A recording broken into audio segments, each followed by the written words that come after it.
I posted 383 times on LinkedIn the last 365 days. I also watched the LinkedIn course of Matt Gray, who has currently over 700,000 followers on LinkedIn. I did the same for Justin Wells, his course. He has over 600,000 followers on LinkedIn. And here are 5 actually impactful LinkedIn algorithm growth hacks that I've learned from the big creators and verified for myself. So let's start with number 1, which is reposts. And I quote Matt Gray here, reposts are the ultimate metric on LinkedIn. What he also said was that he's seen his posts, if they've gotten over 400 reposts, that it was very likely for them to get over 500,000 impressions. They are hard to get, but they are the ultimate metric on LinkedIn. So that is not likes, not comments, and not even follower count. Because I've seen many creators who have very low follower count getting a lot of likes because I can't see impressions of other profiles. And they got a lot of likes because they found ways to increase their reposts. So here's a secret you can do, which is to calculate or delegate that process, your repost to like ratio. Now, of course, it's even better if you do this for yourself and to do it through not your like, but your impression count. But if you want to compare yourself to others and find patterns, you always have the like count of other creators that's publicly available. Impression count is not. So using this ratio, or perhaps just both, especially this one, is something impactful you can do, because from those patterns that you see, you can now create better posts if you care about getting more impressions, which is another topic, because more impressions doesn't always lead to more profit. So let's do an example. Let's get Matt Gray's most reposted post and let's calculate it. As I've mentioned, he has over 700,000 followers as I speak. And on his most reposted post, he has 7,857 reposts. And we divide that by the like count, which is very high. 76,235 likes. That leaves us with a 10.31% repost to like ratio. This is the number you want to optimize for if you care the most about impressions. Now here comes a twist, because getting people to repost your post is not easy. How come? Well, LinkedIn is a hiring platform for the most part. There's a lot of creators now popping off because it is a very great place to grow your personal brand. It's actually my second priority right now, just below YouTube. But because most people are on there to get a job or get better job offers, get hired, they won't just repost stuff they may agree with but don't look good on them. And this is not just for employees or people who are looking for a job or a better job offer. This applies to everyone. People care about appearance more so than what is right, what they agree with. This is what I found to be true. Appearance. If you can make people look good, look better through reposting your post, they're more likely to repost. Makes sense? Makes sense to me. So for instance, one of the things to make them appear better is to question yourself, or AI to get you some inspiration. Does someone look smarter after they reposted this? And for instance, a recruiter checks their LinkedIn profile and sees that they reposted that post, right? Because subconsciously people notice. Maybe not everyone, but a lot of people probably know that recruiters, anyone else can see their reposted post on their LinkedIn profile. So they probably don't consciously think about this when they hit the repost button, which is more of a impulse decision. They probably won't click that button if it makes them look dumber, right? So making other people look smarter is definitely a big thing when it comes to your repost to like ratio. The other part relates back to this impulse decision. Does someone feel inspired after they read my post or after they watch my video on the LinkedIn post? But most people use images, right? So after they read my post, will they feel inspired? Because if you can make someone feel inspired, of course, they're more likely to get that impulse decision to hit that repost button. As I've mentioned, I said this with a side note. Should you want to focus on this? Because it will increase your impression count by a lot. It is the ultimate metric. It is not a small thing. It's a big thing, because you don't just only get shown to the person's audience, right? To the followers and connections of the other person or part of that. LinkedIn will now also push your post further to other people in their algorithm, because they know how difficult it is to get that repost. But that's a side note. Have you ever reposted something yourself? It's an honest question. I don't know the answer. I've never done it. At least to my bad memory, I don't think I've ever reposted something on LinkedIn. I did on Instagram stories, for instance, but not on LinkedIn. And I don't have the data for this yet. But ask yourself if the people that would buy something from you right now or in the future, whenever you release a new product, are they the type of people that repost your posts? And you can check this by just checking your reposts currently on your LinkedIn. Are they the type of people that would buy my product or have bought perhaps. So I think a very clever thing, and it's quite manual to do that, right? You have to go to your post, but if you do that for 30 minutes, once a month even, or just once, check who reposted my post. Just scroll through your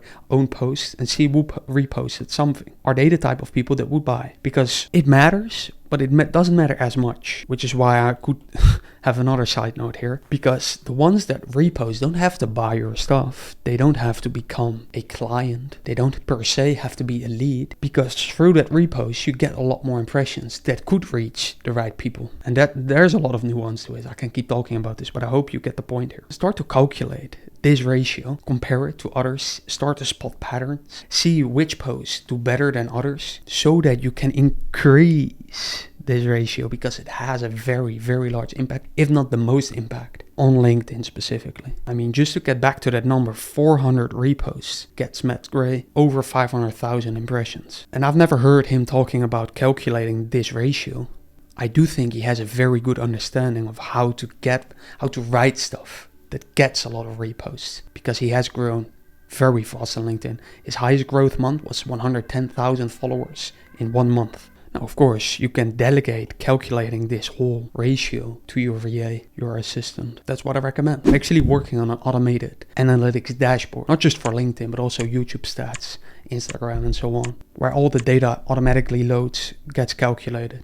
It's very easy to see your both account growth and your posts. So if you want access when it's ready, just enter in your email below. I will leave a link and I will notify you when ready. Until then, consider calculating this manually. Which brings me to number 2. The E from engagement is the cheat code. Now, what do I mean with engagement? If you've never heard of them, there are so-called pods. Right? These can be group chats, whatever, where a lot of people send their post, their link to their post, and then you basically give and get back, right? You give a like, you get one back, and so on. It's basically mutual agreement. And in these pods, there's a lot of people, right? Can be a small group, can also be a very large group. Usually they're very large, right? 500 plus people. Doesn't really matter how many people they're in. What I care about is what is true. That's the first thing. The second thing, is it smart to do something like this? Well, to my understanding, this goes against the terms of service, the TOS of LinkedIn, using these pods. So that's why I don't use them. I've never used them. But comes the second part. What is the truth? Are they effective? They are, right? They increase your impressions, because you basically get more engagement. And of course, that's a good trigger to the LinkedIn algorithm. If you get more likes and comments, they think it's a good post. And you can just see this. There are creators who are in these pods and they grow really fast. But then comes the, once again, there's a lot of nuance to this. The side note here, it is what is the quality of the engagement. So I think I would divide it into 2, right? The first part is coming from these pods, right? That's the engagement coming from these pods. Now that is very low quality based on what I've seen. There's perhaps group chats with high quality people, right? They've bought a big course or a very expensive course of someone, and that are from first world countries, which matters, by the way, on LinkedIn. And then the quality is of course high, but for the most part, this is low quality engagement. Then you have the second part, which is of course, that is the engagement that is actually coming from the algorithm, right? And that can be A, B, or C quality.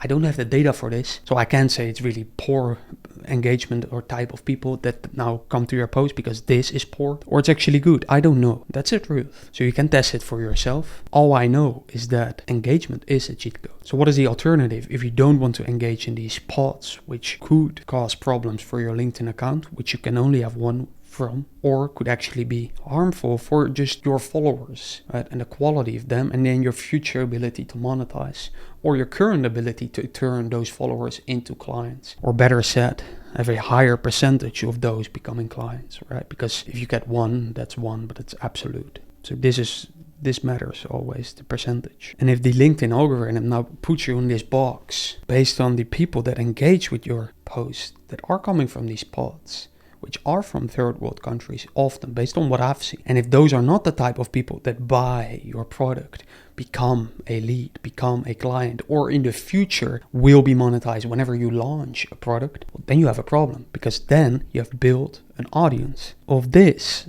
quality. And then this percentage, well, this is just a rough example, is then not 1% conversion, but only 0.01%, right? Just rough numbers here. I don't know about the numbers. You get the point. It's getting lower. So what is the alternative if you don't want to do that? Or if you don't want to test it for yourself, which I think most people are lazy and just don't want to test this and verify for themselves what works better. Then what is the alternative? Well, it's one-on-one relationships, right? Some creators talk about this. Dan Koe often mentions it. Building these one-on-one relationships with people helps you be very specific. And there's a lot of second and third order consequences that I consider positive from forming these one-on-one relationships with a few quality creators, where it's just natural where you engage with each other. It doesn't happen by force, you just help each other grow. Now, of course, that is not against the terms of service, so that's safe. And what I consider to be effective, because once again, getting more engagement on your posts will increase your impressions. And it is, based on my own results, worth my time. Can you delegate the process? Of course. It may be more difficult, but it's possible. Why is it more difficult? Well, because it is based on one-on-one relationships and not one-on-two where your employee is involved, right? Which could be,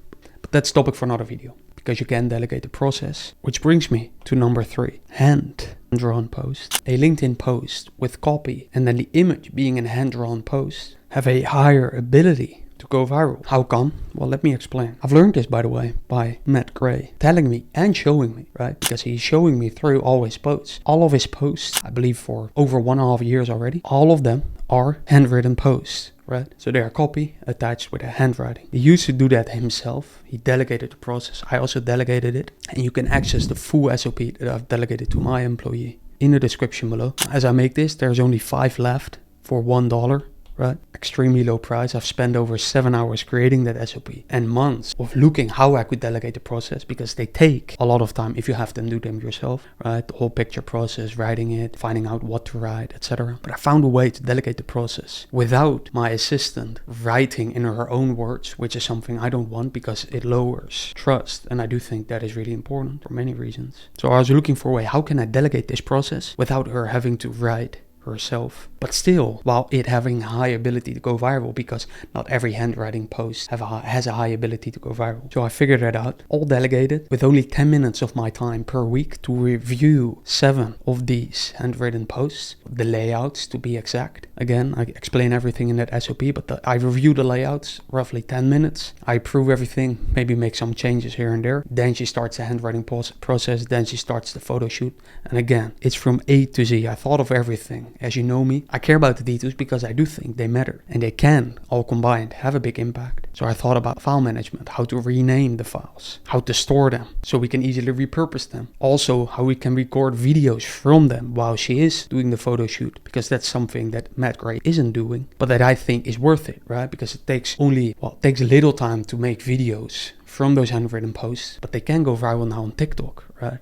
Even though TikTok isn't the greatest platform for most people that are on LinkedIn, but they can also go viral on Instagram, which is a very great platform in general for a lot of people. So why are they so effective? Well, as I've mentioned, they have a higher ability to go viral. How come? If we have a handwriting over here, they have a high ability to go viral. I'll explain a little bit, but then over here, we have a meme post. Very high ability to go viral, right? How is this so? Well, meme posts, they contain humor, trigger emotion, target a specific type of people, which is very broad, which you can say is not so specific, right? Therefore, they can get a lot of impressions. Usually, the quality that comes from seeing a meme post, so the leads, conversion, opt-in rate to your email, other lead indicators, that's usually very low. Whereas if you look at the handwritten post, it has a very high ability to go viral. Well, why? How come? Well, there are several reasons, but first of all, it's because they're very unique, right? Matt Gray has been one of the, I believe I've seen 2 or 3 other people doing that on any other platform. So I believe I've saw one on LinkedIn. Doesn't matter. You probably have only seen them from him, and they are very unique, but very eye-catching, right? So unique usually is not that great, because it means that perhaps it's not so good to create them. But they are unique in this case because they take a lot of time, and very few people have found a way to delegate this process, and they don't want to do it themselves. Once again, so if you want my SOP before I raise the price, because I will, then you can find the link below. Anyways, they are unique. And another reason for that, why they perform so well, is because of input bias, alright? People love handwriting, at least I love it. A lot of people seem to like it based on the results from Matt. It has something, brings a sense of nostalgia. Seeing a handwritten post, it just looks good, especially if it's good handwriting, right? So that's something you have to nail down, or just delegate, which is much better because my handwriting isn't that great, as you can see. Anyways, input bias is a big factor, a subconscious reason why they perform so well. Now, what is input bias? What's basically more effort. So if effort goes up, or the perceived effort, so what the person who's on the other end on his phone or PC on LinkedIn trying to find a job or trying to learn social media or improve a certain skill on LinkedIn, right? They looking for information or motivation. Then the perceived effort when they see a handwritten post increases their likelihood to actually read it. And then you have two different tiers based on my findings. The first is when you see the effort. That's much better than when you hear the effort, right? If I tell you I spent 7 hours on this SOP, or you saw a video of me, compilation on YouTube, working on this for 7 hours and then spread over 7 months, where I've been working on the SOP, thinking about it when I'm driving, wherever, right? Then you have a much higher perceived effort than if I just told you. Now, the type of people that read a handwriting, you could say perhaps they are more sophisticated. Doesn't have to be the case, that's just an assumption. But what is true is that these meme posts usually are not that long. It's a very short, quick span of attention. So there's a difference between quality here, which here the quality could be A grade and here just quality C grade, right? With these handwriting posts, they are long. Take some time to read. And that's my assumption. I don't have data for this, but you could say that the type of people that are reading and checking out these handwriting posts perhaps are a bit more sophisticated, and perhaps more of your ideal target audience could convert in the future, or would already, rather than people who are constantly checking out meme posts. So this is why I create these handwriting posts, or at least delegate the process. Roughly 7 a week. Takes me 10 minutes. It's great. We can repurpose them on Instagram as well. And of course on YouTube community and so on, all the other platforms, which is what Matt Gray does. And it works exceptionally well for him, which is why I started doing this. And he actually gets a lot of virality on Instagram as well. And I consider them another cheat code on LinkedIn. If you are willing to either create the SOP yourself, to delegate the process, do it yourself, the actual handwriting and taking the picture, and you simply stand out from the rest on LinkedIn. And I just love the subconscious parts here of the handwriting, and it's something that I can't prove with data, which I don't like that much. At the same time, it's a piece of art almost, and I'd much rather, and I do believe that this is a very positive impact on your brand, whereas meme posts who can go viral as well are just they almost downgrade you, your personal brand. So you go viral, but then it has a negative impact, which you don't want. So handwritings have a higher viral ability. Not everyone. Again, I've tested it for myself. I'm posting them right now. Some get more engagement than others, which depend on a lot of factors. But if you were to post it with a general picture of yourself in a LinkedIn copy or a handwriting, it's much likely to get a higher ability to go viral. Which brings me to number 4, something you don't want to do, otherwise it would hurt your reach, your impressions, which is outbound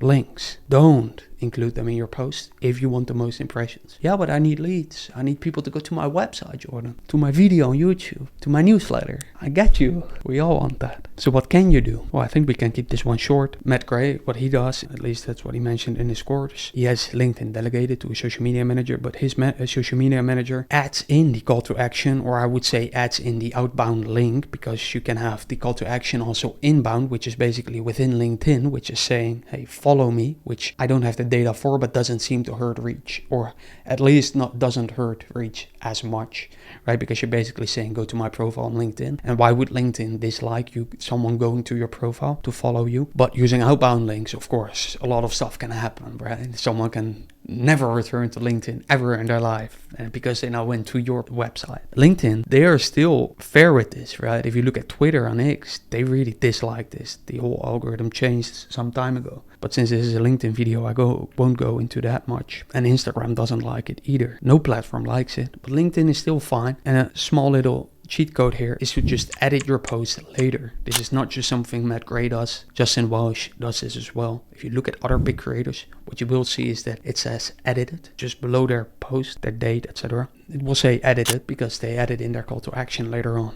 which is something I do as well. I just set my alarm. Currently, I post myself on LinkedIn, right? I don't have that delegated. I write everything myself also, which I always recommend because it will increase trust. But I just set an alarm 30 minutes after I posted to add in the outbound link, which could be to a YouTube video, or it could be to a newsletter, or it could be to your website. Wherever, adding it in 30 minutes after. I'm not sure about the exact time. Matt does this 30 minutes after. I don't have the data, so I like to follow the big creators, right? Even though I don't like to be following, because it leads to sheep behavior and not to truth. I don't have the data yet. So 30 minutes seems to work fine. Adding in a link. And why does this work better than adding in the outbound link right away, or not at all? It's because, based on my understanding, LinkedIn wants to see first engagement on the post. And of course, they will lower their reach, spreading it in the algorithm whenever you include a link. And of course, the first 2 hours, the golden hours, they are called on LinkedIn, they are really important. And if they see a big drop in percentage on all those different factors and all those different metrics, like count, etc., because they now lower your reach because you have a link, then of course it gets less impressions. But if you add it in 30 minutes later, they have now already spreaded that post to more people, and it will be hurting your post less. And as you can see with Matt and Justin Welsh, their post goes still viral even after adding in their outbound links. And why just create posts without any outbound links? I don't think, that's my current thought on this, I don't think it's wise to not include an outbound link to either your YouTube, to your newsletter, to your product, to your lead magnet, whatever it may be. I don't think it's wise, because otherwise people just keep scrolling and may become a follower, but they keep reading your stuff without something happening. And I prefer to have more people on the email list than just followers on LinkedIn, which is basically vanity metric, even though there's a lot of nuance to that, right? Which brings me to number 5. Find out which content, which posts make you the most amount of money. Because usually this happens, no money at all from your posts, or very little. And with money, that could mean either a direct purchase of your digital product, either becoming a client of your agency, consulting, whatever it may be. Find out which content makes you the most money. You say maybe, oh, that's very short-term focused, Jordan, because I don't care if my post doesn't make me money right away. There's nuance to this, I agree. But why would you create posts that also in the future would not get you any, money, after all, profit, right? Because that matters to most people the most. Then it doesn't make sense to post content A, or the topic, or the title, because if post B, topic B, ideas involving topic B, titles around B make you more money, get you more clients. So what if there was a way to figure out what type of content makes you the most money right away, or in the future, if you don't have a product yet, if you don't have a business yet, but you are starting to create content because you do see that as the first natural step in the process? Well, it's very important. It doesn't matter if you already have a product or in the future will launch a product. What is important is that you create an audience that is likely to convert in the future, right? I mean, it makes more sense to create an audience where 1% of your follower count or 1% of your impression count, your average impression count, buy something from you, rather than 0.01%, right? It doesn't really make sense. Even though there's still nuance to this, because if you can generate 1 million followers that now convert at this rate, versus if you only post content B and you only gather an audience of 10,000 people, then let's do quick math here, 1 million, then we still have 10,000 people here, and of course only 100 people here. Now it depends then also on the price point and so on, but you get the point. Usually this makes you more money. As I've said, there's nuance to this. So what if there's a way to figure out how to increase that number through what you're posting right now, whether you have a product again or you don't have it yet? How can you make sure percentage is going to be higher? By posting the right stuff and less of the wrong stuff, and by creating that feedback loop. Well, exactly that is what I figured out, and it's not easy. But I explain everything in the free training. You can access it below. Just enter in your email and we'll let you know when it's ready. That is what matters most. At least to me. I care about profitability over virality, fame, whatever it may be. Even though I went from 0 to 5,000 subscribers in only 7 months on YouTube. Got my viral video 1 million views. I cared a lot about fame subconsciously and not profitability until I noticed. That's why I figured this out, because it is important. And there is a clear way based on data to figure out which posts can make you more money than others. And then doing more of that is just a natural next step. You want to figure that out ASAP if you are like me and care about profitability. So you can actually post more of this stuff because it makes you more money rather than the other stuff. And that is if you have a product, but also if you don't have a product yet, which is very important. Because there is a way to figure that out, even though you don't have a product yet. Again, I explain how you can do it in that workshop. But right now, why it is so important, it's because you are building an audience. And if this over here is 10,000 impressions or views on YouTube, right? And that is your post, it reaches 10,000 impressions. And then some posts get more impressions, and some posts get less impressions, and some go really viral on LinkedIn because you use a viral hand drawing or you use a stupid meme post, whatever it may be. What happens is you are building an audience, which starts slow, of course, on the bottom, but you get the point, which should be a steady line up, which is usually the case. Based on what I've said many times, content fades, audience stays. So it is very important to build the right audience, otherwise you build an audience for a low percentage that would convert in the future or already into clients, into product sales, into revenue, into profit, which can create a cycle effect where the LinkedIn algorithm is smart enough to find more of those people, which will increase your audience, but lowers that percentage that they will convert into your current or future products, which I don't think is wise. I mean, that's just a vanity number. And again, there's a way to figure that out. Content fades, audience stays. If you don't want to add in your email below to get access to that free workshop when it's ready, then figure this out yourself at least. It's really the most important thing, profitability. That's probably why you started this whole personal brand thing in the first place, right? And it really is based on this drawing. And don't get wrong thoughts here. I always make it look worse. Because you could be building that audience that is here. Very cold. Freezing. It's actually freezing here right now. No, it's not, but it's cold. Then over here, we have warm, right? They're cozy, they're comfortable, not ready to act yet. And then over here, you have the hot people, all right? Where do you want to be? Well, of course, you want to be over here, where the people are hot because they're very likely to convert. Over here, we have a lower conversion percentage. Again, there's nuance to this, because you could build a very large following where still less people convert, but then you have a product for the masses and then subscription based, and then this all works out, and then you may consider wanting to focus on the warm type of content. But for most people, this is likely to be better. And then over here, we have the cold people, right? And this is really the place you want to avoid. This doesn't make sense for almost anyone, unless you're maybe selling a private jet, right? For instance, like Alex Hormozi, who tells everyone to sell your stuff away, to give your stuff away for free. But that makes sense for him. It maybe doesn't make sense for you, unless you, like him, are selling very expensive workshops. And especially in the beginning when he was promoting this, giving everything away for free, and still is, by the way, if I'm not mistaken. But he's investing in businesses, so he only needs a few businesses per year, right? So for him, that makes sense. So he could be focusing on the millions instead of only the smaller group who are much more likely to buy your ideal solution. So, takeaway, there's a lot of nuance to this. But for most people, you want to avoid being in this place. Not per se you have to be over here. It's likely to be good. But avoiding the colder people that would never buy from you and have a negative impact on your brand because they push the algorithm to show your stuff to more like them, that doesn't make sense. You want to avoid being in that cold place, attracting more cold people when you are selling the hot stuff to hot people. So just add in your email below if you want to enter that free training. We'll notify you when it's ready. And if you don't, but you did find this video valuable, I'm sure you will like this one next. Talk soon.